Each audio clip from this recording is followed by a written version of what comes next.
Here today we have a young male fox that was killed by a car on the road, and we've had it set. Apparently you set if you're a taxidermist, you don't stuff. It's caused quite a lot of interest, particularly amongst children. We're allowed to let children touch it. It's very hygienic and safe to touch.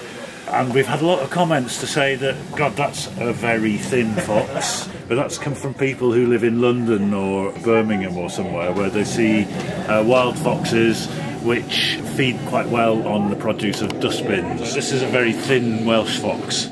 Fabulous. Look at that. She is. Yeah.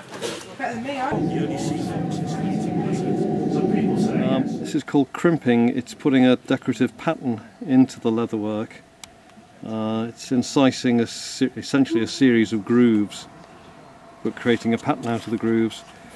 It sort of goes to the days when there were thousands of clog makers, and to make your clogs look individual you had to have a sort of trademark pattern.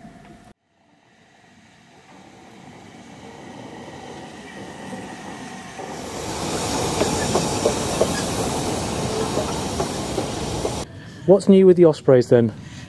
3 eggs, And when will the first chick be born? hopefully between the 2nd and 5th of May. What's this DVD? Why have you made this DVD?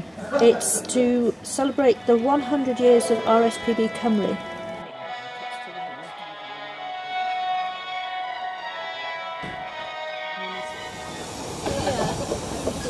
it?